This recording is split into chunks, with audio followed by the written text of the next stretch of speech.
homeless. I'm on paper as homeless. My people know I'm homeless.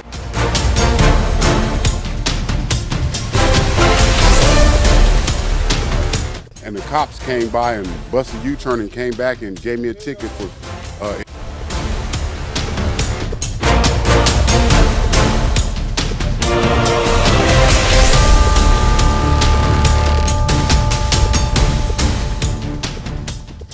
They treat us like we're invisible until the moment they decide to sweep us away like literal trash. But here is the thing, trash doesn't have a heartbeat, trash doesn't have a name, and trash doesn't remember what it feels like to turn a key in a front door and finally be safe. Imagine waking up to the sound of sirens and heavy machinery every single week for 3 months. You're not being rescued, you're being displaced.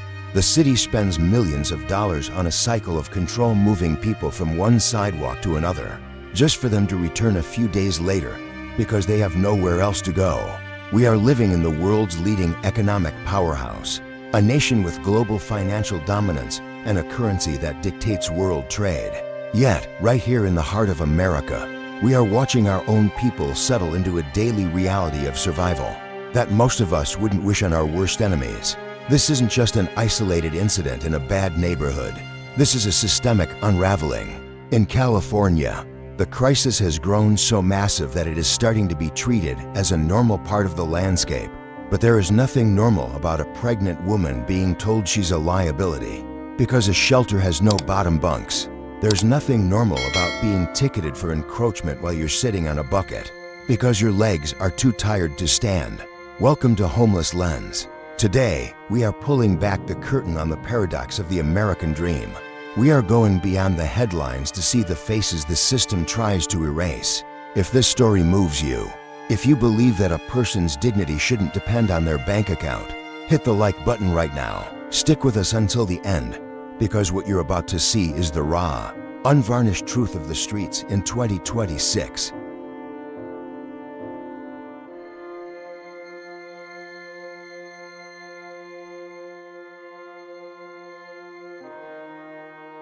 Part 1.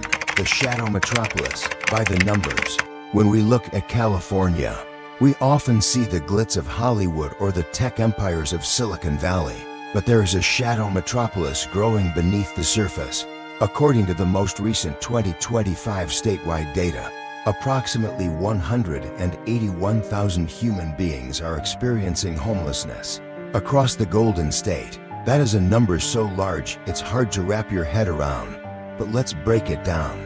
While there was a noted 9% decline in unsheltered homelessness, the biggest drop we've seen in 15 years, the mountain we still have to climb is staggering. In Los Angeles County alone, over 72,000 people are struggling to find a place to exist. Out of those, more than 47,000 are living entirely unsheltered. That means they aren't in a bed, they are on the pavement, in a rusted-out car, or huddled in a tent that leaks every time it rains. These figures aren't just data points for a political debate.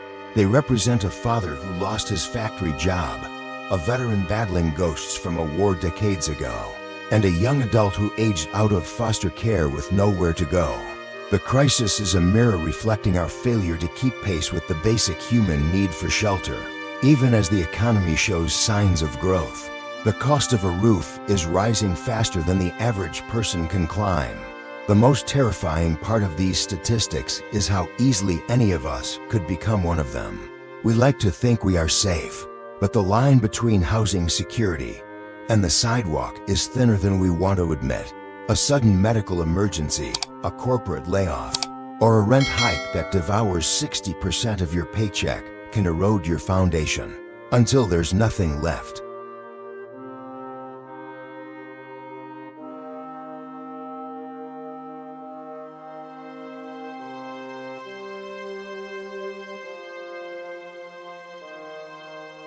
Part 2. The geography of the pavement. When a sidewalk becomes your living room, your bedroom, and your kitchen, the world changes. In Los Angeles and San Diego, the finalized 2025 counts show that tens of thousands of people are living in plain sight. Yet they have never felt more invisible. For these individuals, the environment is a constant, low-level war. Imagine the psychological toll of never having a door to close. There's no privacy, no silence, and no safety. You spend your nights in a state of hypervigilance, listening for footsteps, the rustle of a tarp, or the sound of a police cruiser. You aren't just sleeping, you're surviving. When morning hits, you don't wake up to coffee and a shower. You wake up to the urgent, desperate need to pack your entire life into a backpack or a shopping cart. Before the city comes to clean the area, simple needs become monumental battles. Where do you wash your face? How do you keep your birth certificate and your ID dry when the sky opens up? How do you sit for 5 minutes without a passerby looking at you with a mix of pity and disgust? This constant visibility strips away your dignity layer by layer. The deep, aching longing for a secure place to call home becomes a physical weight in your chest. Many of the people we talk to carry the silent heartbreak of a former life at time, when they had a routine, a mailbox, and a sense of belonging. Now, that has been replaced by the daily exhaustion of surviving in a world that treats their presence as a problem to be solved rather than a human crisis to be healed.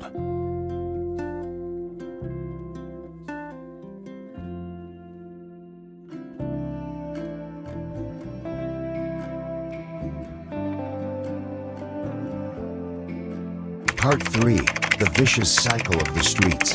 We have to talk about the elephant in the room, the intersection of homelessness and substance use. It is a harsh reality that often gets used to demonize the unhoused. But the truth is far more complex. A major 2025 study found that 37% of homeless adults in California reported regular substance use. Methamphetamine remains the dominant struggle, often used as a tool for survival before it becomes a cage. Think about the logic of the street. If you are terrified to sleep because you might be attacked or your things might be stolen, a stimulant like meth becomes an artificial engine. It gives you the energy to stay awake through the dangerous night, but it's a predatory energy. It drains the body and the mind, leaving you more vulnerable than you started. And when fentanyl enters the mix, often hidden in other substances, the danger of a total loss of control happens in a heartbeat. Over time, this cycle becomes a prison. The search for relief leads to a decline in physical health, which leads to mental fog, which makes it even harder to navigate the complex bureaucracy of social services. You become more distant from the people who could help you, and the feeling that you've failed becomes a self-fulfilling prophecy. Any of us, under enough pressure, might reach for something to numb the pain. When life feels too heavy to carry alone, the human instinct is to find a way to escape. On the streets, that escape is lethal. These realities ask us to look with radical compassion. We have to recognize how fragile a person becomes when they are denied the most basic human foundation, a safe place to rest.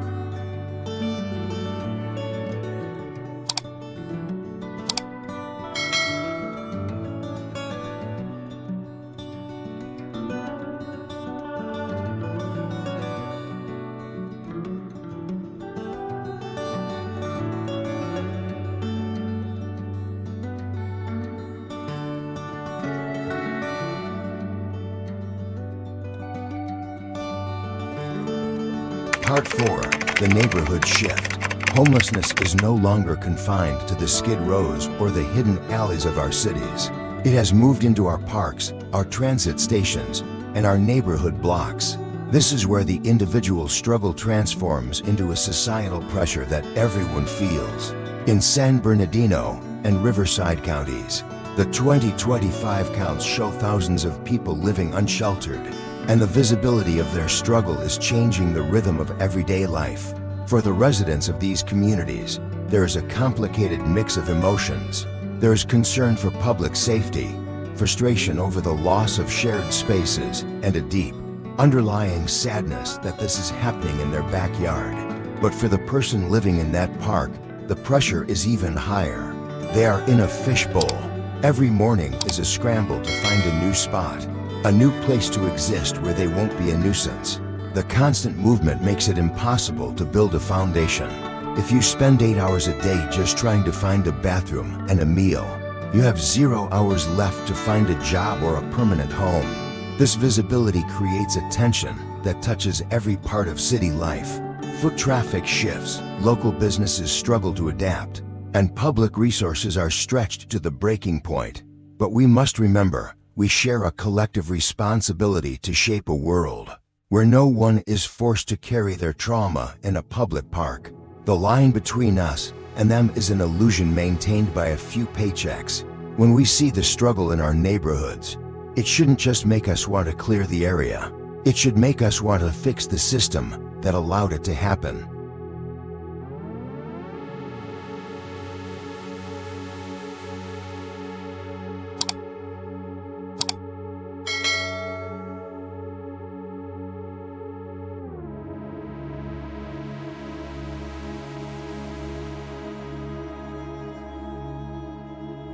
Part 5. The gap between rent and reality. What is the root cause? Why is California's street population growing even as we spend billions? It all comes down to the brutal math of the housing market. In 2026, the gap between what people earn and what it costs to have a roof over their heads has become a canyon. Take Orange County, for example. The 2025 data shows a 12% increase in homelessness, with over half of those surveyed stating they lost their housing because of skyrocketing rent. In the Inland Empire, a basic one-bedroom apartment hit an average of $2,100 a month for a family working a service sector job. That means 60% or more of their income goes directly to a landlord. That leaves almost nothing for groceries, gas, or childcare. The path to the street is rarely a sudden drop. It's a slow erosion. It's months of silent anxiety, choosing between the electricity bill and a trip to the doctor. It's the shame of watching your kids realize that the camping trip in the car isn't for fun. It's for survival. When that final safety net fails, when the relative's couch is no longer available, or the car breaks down, the life you knew completely unspools. Without a stable address, even small setbacks become career-ending catastrophes. You can't get mail, you can't charge your phone to answer an employer's call, and you can't get a full night's sleep to perform at your best. The simple security of a locked door is the anchor that holds a life together. When that anchor is gone, you are just drifting in an unforgiving sea.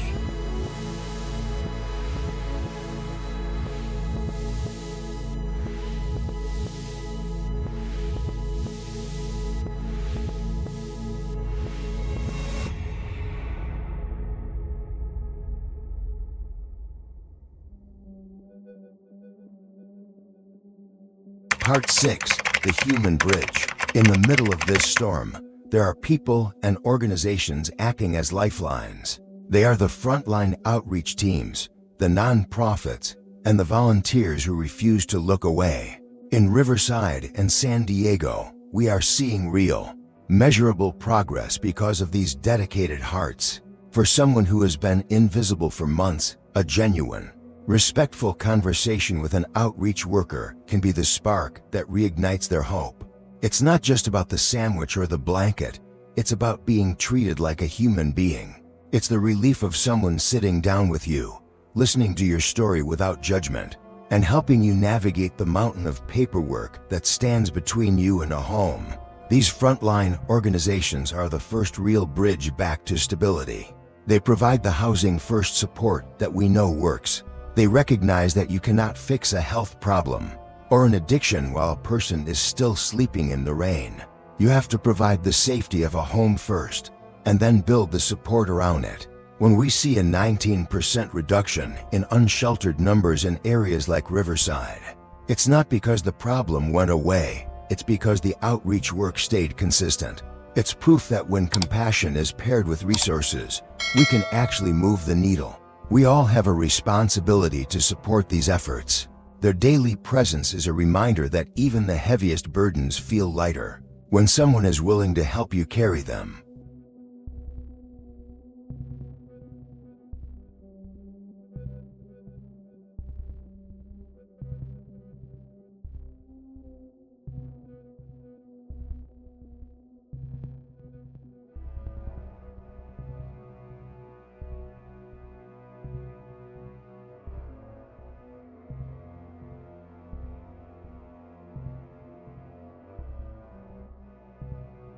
Outro, the anchor of hope.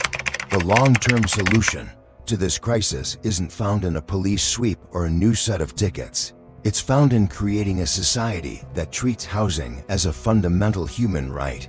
It's about building a future where no one is one medical bill away from a nylon tent. For the people we've met on the streets of California, a permanent home is more than just for walls. It's the restoration of their soul. It's a kitchen where they can cook a meal for their kids. It's a quiet space where they can finally sleep without fear. It's the ability to breathe again. The data from 2025 and 2026 shows that we are capable of making progress.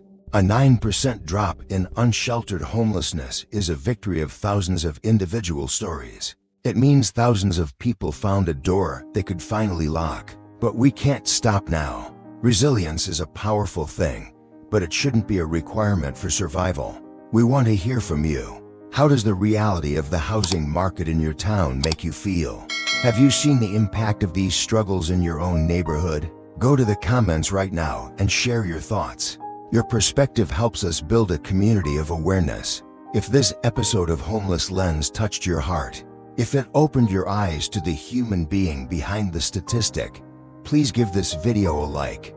Your likes help these stories break through the noise and reach the people who need to hear them. And most importantly, subscribe to our channel. Join us as we continue to document the real human journeys unfolding across America. Thank you for staying with us until the very end.